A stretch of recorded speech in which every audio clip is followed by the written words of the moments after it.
again. I'm near Moclips, Washington, on the Pacific Coast, Washington State. I'm on Moclips Beach, beautiful area. The tide was high about 2 hours ago. It's on its way out now. This is the Moclips River. I was down here last night exploring a little bit. Lots of beautiful scenes to paint in this area. What I'm thinking is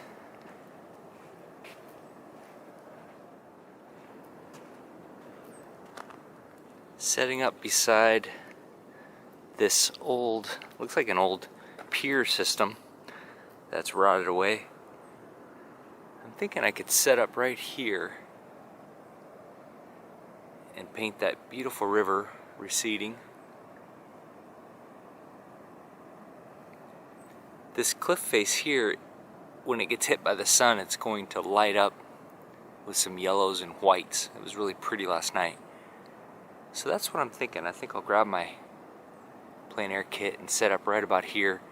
I can include some of these old posts, old piers that are jutting out of the water, some rocks.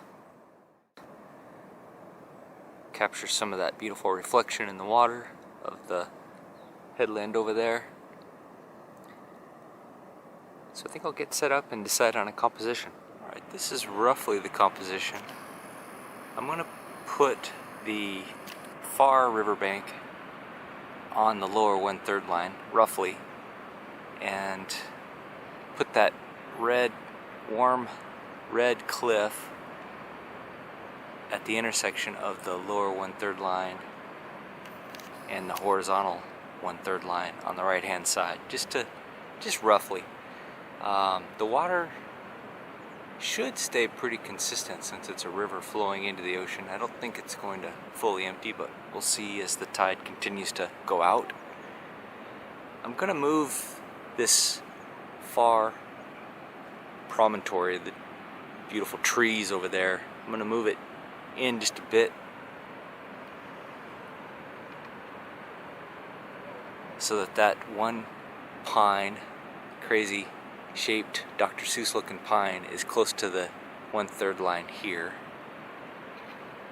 So I need to kind of manipulate the landscape a bit to get the composition I want.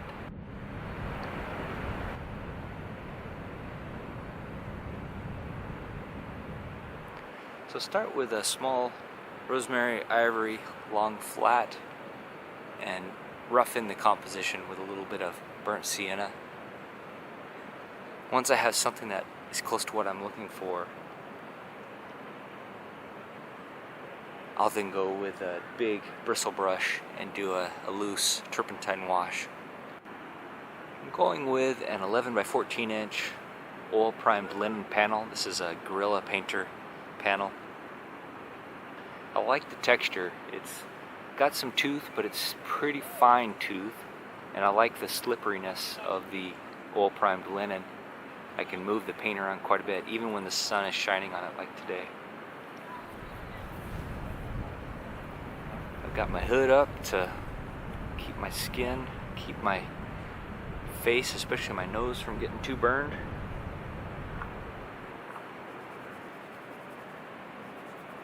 With the turpentine wash, I just want to move the paint around. I'll wash in some ultramarine blue for the sky. As I get closer to the horizon, I'll wipe out some of the ultramarine blue. I may add just a little bit of alizarin crimson to warm it up, but keep it distant, keep it a cool, coolish warm. I'm not sure what the cloud pattern will be on the horizon. Right now there's a really beautiful sweeping cloud pattern. I may try to keep something like that. And then for the far riverbank, I'll go with some Windsor lemon, mostly washed out. For the far bank of trees, I'll go with cad yellow. There's a beautiful undertone of yellow, and also for that cliff face, I'll go with cad yellow. I may outline it a little bit with some Windsor lemon so that I capture the shape. For the water, I'll go burnt sienna because there's a beautiful, warm, grayish undertone to the river with the cobalt sky reflecting from above. And then for the near bank, I'll go with transparent oxide brown. It's a darker value, but it's still warm.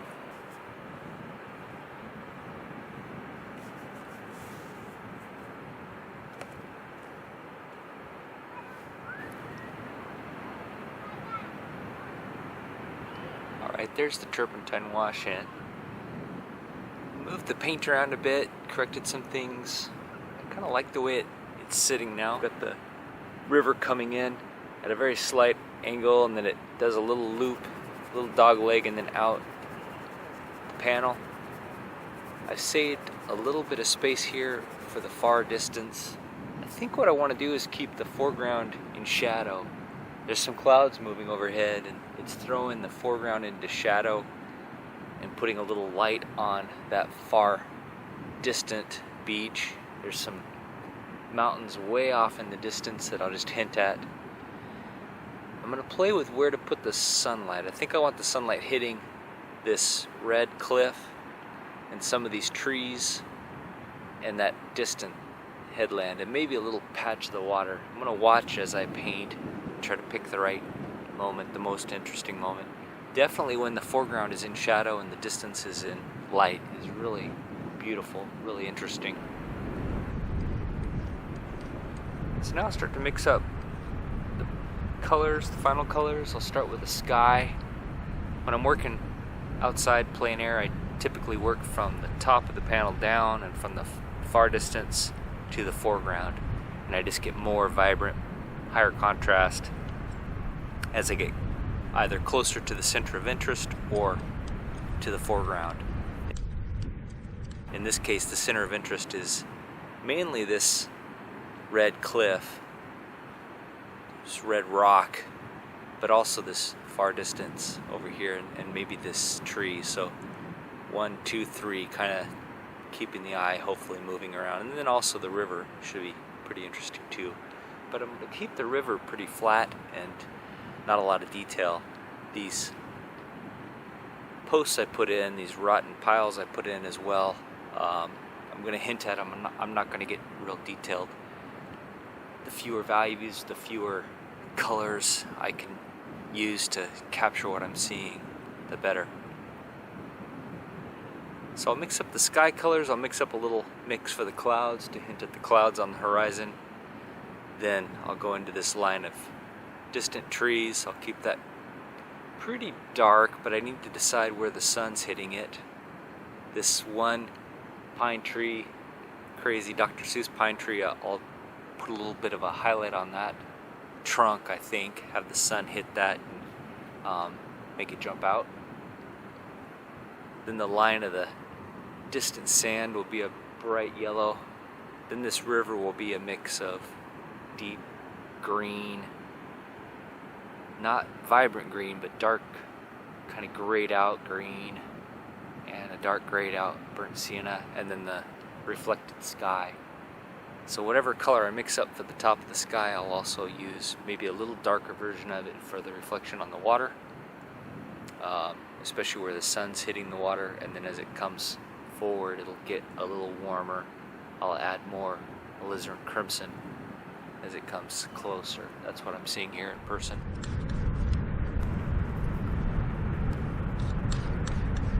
For the sky, I'm mixing up a little bit of cerulean blue, titanium white, a little touch of ultramarine blue for the top of the sky, and then down closer to the horizon, I'm using just a touch of the cerulean blue mixture, adding alizarin crimson, and a little bit of cad yellow, some cold gray, to get a real warm gray, high value mix.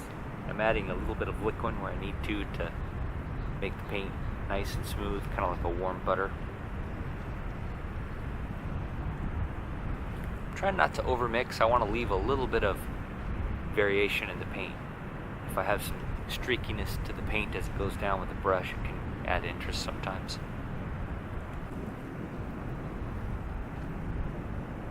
For the distant beach, I'm using a little bit of Gamblin Radiant Lemon. It's a really high value version of the Windsor lemon. Adding a little bit of cold gray, a little bit of alizarin crimson, and transparent oxide brown to warm it up just a bit, but I don't want it very warm at all.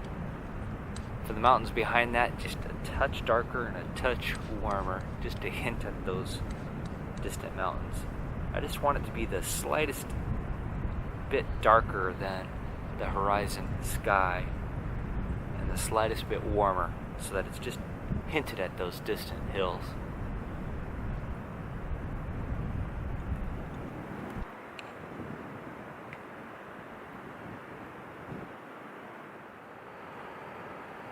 I used this big ivory flat from Rosemary. It's a number 8, pretty wide, maybe 5/8 of an inch wide. It's got some stiffness to it. I love using this to paint the sky and also the water, because you can turn it flat, cover a lot of canvas, or you can turn it on its side and draw a pretty sharp line. When I wash these brushes, I leave a little bit of soap in the brush, which holds it nice and stiff and keeps that nice sharp edge. Great brush, really long lasting. Got my Gamsol out now, odorless mineral spirits. I'll wet the brush just a little bit with some Gamsol before I start to help the paint flow off the brush. So I'll start with the top of the sky, this blue. It's pretty high value, but it's got a little more of the ultramarine blue than this cerulean mix for closer to the horizon.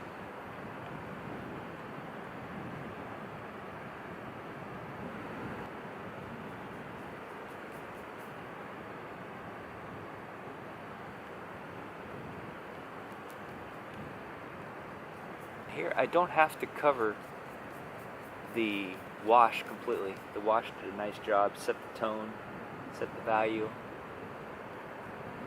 So I can just paint thin, correct the drawing a bit, paint over the edge of the trees a bit so that I can paint back into that and get a nice soft edge, which keeps things farther back, pushes them into the distance. I can dip in just a touch of alizarin crimson to add some interesting notes. I find that adding a few hits of warmth, a few hits of cool in the sky in a kind of a vertical brushstroke makes it pretty interesting. People like Clyde Aspavig, if you look at their skies, they often do that. It's really neat, really beautiful.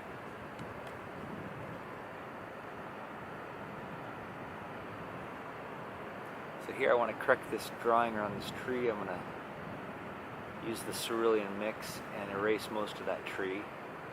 Just leave a little hint at the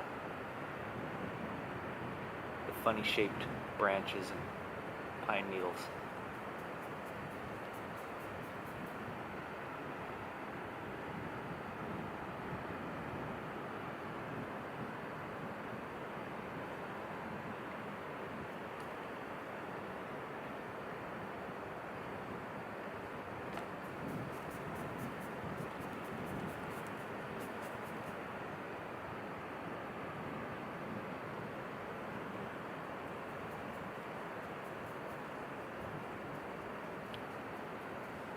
So fun, so satisfying painting it. There's just something about putting the brush loaded with oil to the canvas that is really a pleasure.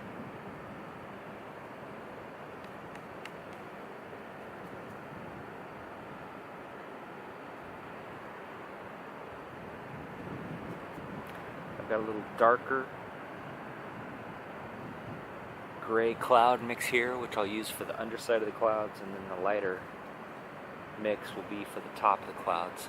You always want to keep the idea of where is the sun coming from and how is it molding the forms in mind. As I put it on, if I find it's too cool or too light, I can adjust, especially by adding a little bit of the Rembrandt cold gray for the background. That works really nicely. It doesn't change the hue too much. It can actually gray it out and push it back for you.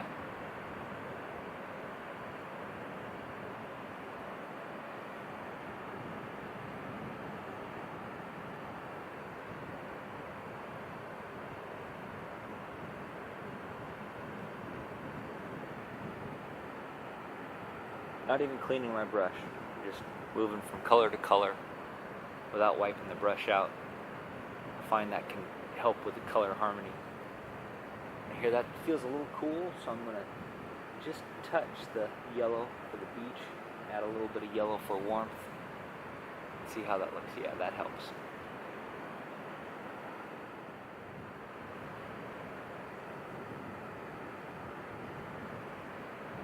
Not really trying to blend here, just trying to put the color down and then leave it alone without painting real thick.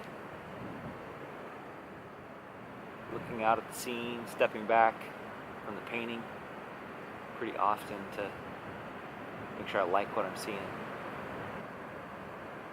Now, without completely erasing the under painting, I'll paint in that distant sun-lit beach. I'm finding it's maybe a little dark and a little cool, so I'm going to add a touch of yellow ochre, which is surprisingly vibrant. For an earth color, it's surprisingly vibrant. And a little bit of titanium white. Yeah, that's nice, that does it. Abstract shapes, I'm not trying to be detailed here.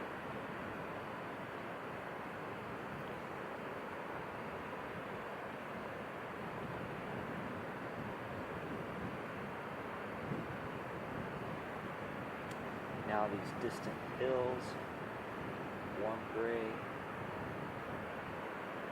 Just using the same big brush. They're small, they're way off in the distance. There's a temptation to paint them real big, but that's not what I'm after. I want to show how distant they are. And I want to just hint at them. See, I'll paint it off into the clouds, so just like I'm seeing, they're disappearing. Now I'm also noticing that as they disappear, they're getting a little warmer, so I'll add a little bit of yellow ochre. And they're blending into the sky, so I'll add more white. Put down a stroke and try to leave it alone. There. That's nice. A little warmer yet, a little touch of radiant lemon with my yellow ochre and white. And I'll come to the corner of the sunlight hitting the beach, which I'm going to put right about there.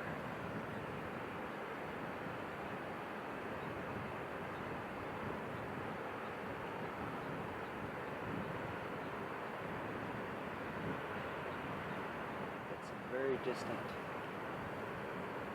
pines.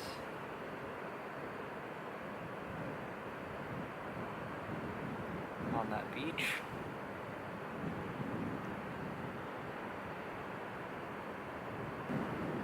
So I'm going to save those colors I've mixed. Those will come in handy later. I can dip into them. I can use them for the water. I can use them to shift some of the later mixes and keep that color harmony.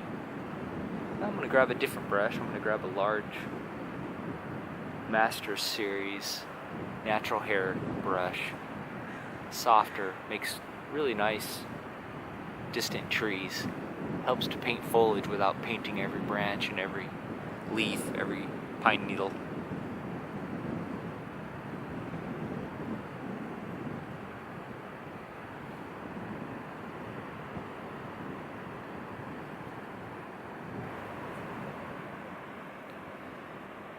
For the distant trees, I'm keeping it pretty dark, creating a shadow color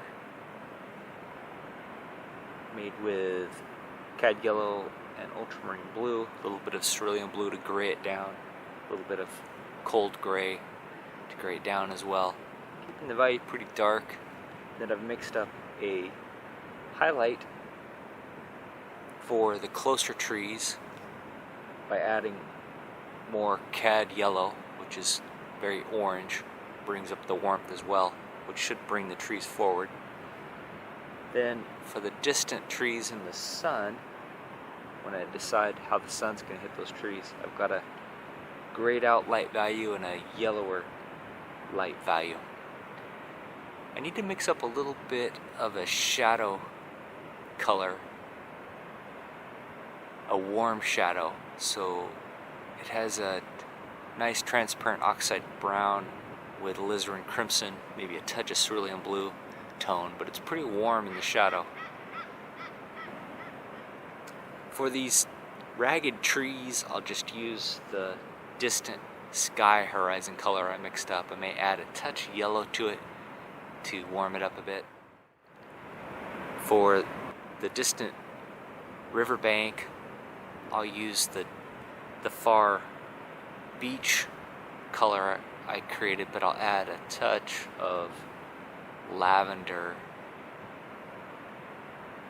I'll bring the value down to keep that in shadow.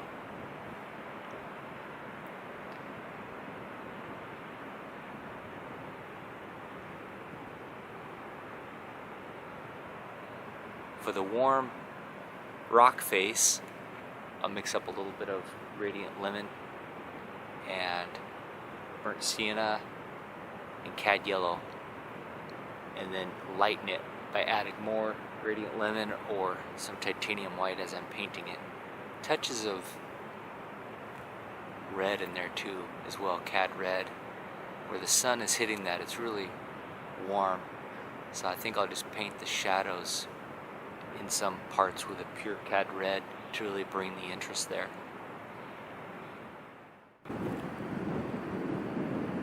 Alright, for this water, I can't quite make myself paint the foreground in shade, in shadow, because I didn't really capture a picture of it when it was in shadow, and it's just not what I'm seeing in front of me. It's not darkening back up again. So I'm just going to paint the scene as I see it, and I can adjust it later in the studio. I can turn the foreground darker based on the video I took.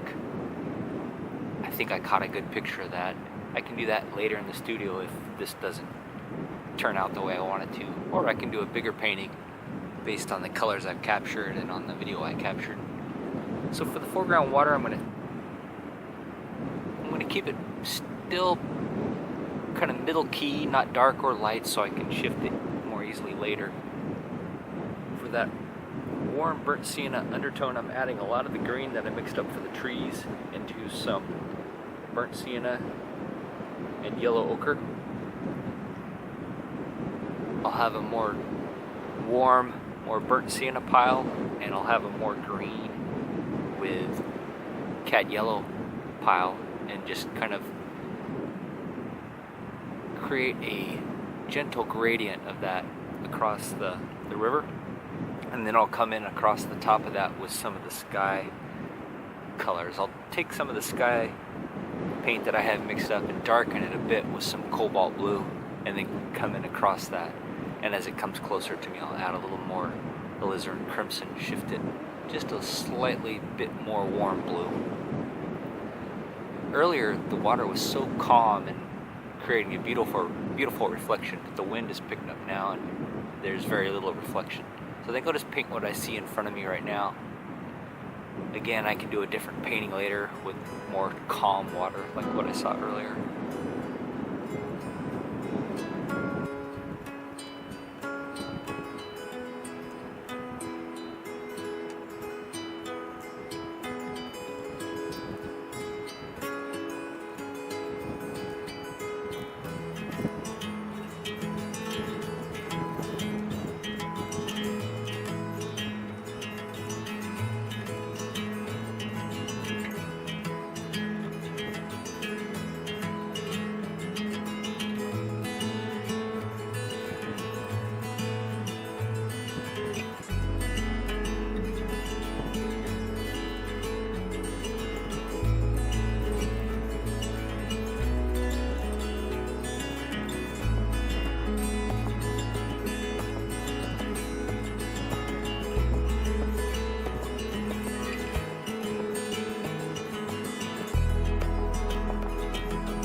here's where it ended up.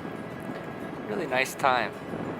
Really enjoyed it. The breeze is picking up, the wind's picking up. I'm a little afraid it's gonna start to knock my easel over. It's starting to gust a bit, so wrapping up just in time. I'll take it back to the studio and take a look at it under some better light, make a decision about the value pattern I want, where the shadow lies.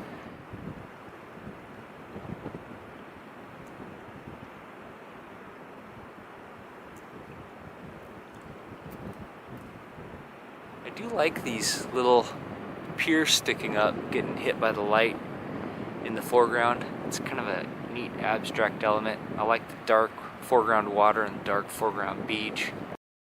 I think it came out nice composition. Sure was a lot of fun. Thanks so much for joining me. If you like these videos, please like and subscribe.